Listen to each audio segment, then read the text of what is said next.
Hi friends, welcome to our channel Chandu Venky vlogs. అందరూ ఎలా ఉన్నారు? నేనైతే చాలా బాగున్నానండి. చాలా రోజుల తర్వాత వీడియో తీస్తున్నాను అనమాట.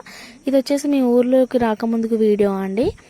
ఇక ఊర్లోకి వస్తే 4 రోజుల వరకు ఖచ్చితంగా ఉంటామండి. అందుకని చెప్పేసి ఇంకా అక్కడ టైం స్పెండ్ చేయాలని ఒక రోజు అయితే బయటకు తీసుకెళ్లారనమాట. ఇక్కడ వచ్చేసి బయట చూడండి ఎంత బాగుందో, పిల్లలు ఆడుకోవడానికి. ఇలా పెద్దవాళ్ళు తింటుంటే అటు పిల్లవాళ్ళు ఆడుకోవడానికి అయితే చాలా బాగుందండి ఈ రెస్టారెంట్ అయితే. మేము వెళ్ళిన రోజు అయితే ఫుల్ వర్షం అనమాట. అందుకని రెస్టారెంట్లో ఎవరూ లేరు. చాలా అంటే చాలా బాగుంది. పిల్లలు అయితే చాలా ఎంజాయ్ చేశారు ఆ రోజు అయితే. ఇంకా వర్షం తగ్గాక చాలా ఆడుకున్నారు. మేమైతే ఎప్పుడు బయటకు వెళ్ళినా పిల్లలు తిననిచ్చేవారు కాదనమాట. ఇక్కడ చూడండి బయట ఆడుకుందానికి ఉంది కదా అని చెప్పేసి వాళ్ళే ఆడుకున్నారు అనమాట చాలాసేపు. ఇంకా ఆ రోజు ఫుల్ వర్షం అనమాట. అందుకని చెప్పి ఎవరు లేరు రెస్టారెంట్లో, నేను పిల్లలు మా హస్బెండ్ అనమాట. ఇంకా రెస్టారెంట్ మొత్తంలో మేమే ఉన్నాము. చాలా అంటే చాలా వర్షం పడింది. పిల్లలు కూడా చాలా ఎంజాయ్ చేశారండి. వర్షం తగ్గాకనైతే బయట చాలాసేపు ఆడుకున్నారు. ఇక్కడ చూడండి మా పాప ఎలా తింటుంది. ఇంకా ఫుడ్ విషయానికి వస్తే మాత్రం ఫుడ్ చాలా టేస్టీగా ఉందండి. చాలా అంటే చాలా బాగుంది. ఇంకా ఫుడ్ బాగుంది, ప్లేస్ కూడా బాగుంది అని అంటే బిల్ కూడా బాగానే ఉంటుంది కదండి. ఇంకా బిల్ విషయం అయితే చెప్పనక్కర్లేదన్నమాట. ఇక్కడ చూడండి మా పాప ఎలా ఆడుతుందో. వాళ్ళ పప్పానైతే ఆ వర్షానికి తడిచిన తూడ్చి మరీ క్యూట్గాని కూర్చోబెట్టాడు.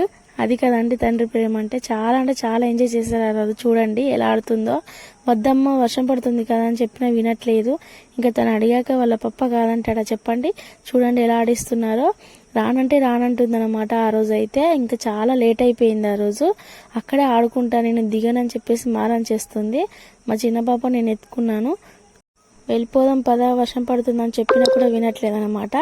ఇంకా మా హస్బెండ్ అయితే రామ్మా అని చెప్పినా రావట్లేదు. చాలా మారం చేసింది ఆ రోజైతే. ఎక్కడికి వెళ్ళినా కూడా అలా చేయదండి. ఆ రోజు ఎందుకో తనకు బాగా నచ్చినట్టుంది ఆ ప్లేస్ అయితే. అసలు దిగనంటుంది అదైతే. ఇంకా మా చిన్న పాప అయితే నా చేతిలో ఆగట్లేదు. వెళ్దాం పదా అన్నా వీలట్లేదు అనమాట. మళ్ళీ ఆ జారుడు బండలో నా చిన్నతనం గుర్తొచ్చిందండి. చాలా అంటే చాలా ఎంజాయ్ చేశారు. ఈ వీడియో కనుక నచ్చితే లైక్ చేయండి, షేర్ చేయండి, అలాగే సబ్స్క్రైబ్ చేసుకోవడం మాత్రం మర్చిపోకండి. చూడండి మా చిన్న పాపను కూడా ఆడిస్తున్నారు. ఇంకా ఫైనల్లీ అయితే ఇంటికైతే వెళ్ళిపోతున్నాం అనమాట. మా పిల్లలైతే చాలా ఎంజాయ్ చేశారండి. ఈ వీడియో కనుక నచ్చితే ఖచ్చితంగా లైక్ చేయండి, షేర్ చేయండి, అలాగే సబ్స్క్రైబ్ చేసుకోండి. మా చిన్న పాప అయితే అసలు ఎత్తుకుంటే ఒంటి మీద అసలే ఉంటుందండి. చూడండి మా పాప డ్రెస్ అయితే తడిచిపోయింది. ఎందుకంటే జారుడు బండ మీద కూర్చుంది కదండి, అందుకని చెప్పి తడిచిపోయిందని చెప్పి రండి వెళ్ళిపోదామన్నా వినట్లేదన్నమాట. మా పెద్ద పాప అయితే అసలే రావట్లేదు. అయినా ఫైనల్ తీసుకురావడానికి వాళ్ళ పప్ప అయితే వెళ్ళాడనమాట. ఇంకా ఏడ్చుకుంటూ వచ్చేసిందండి. ఇంతేనండి ఈరోజు వీడియో అయితే. ఈ వీడియో నచ్చితే లైక్ చేయండి, షేర్ చేయండి.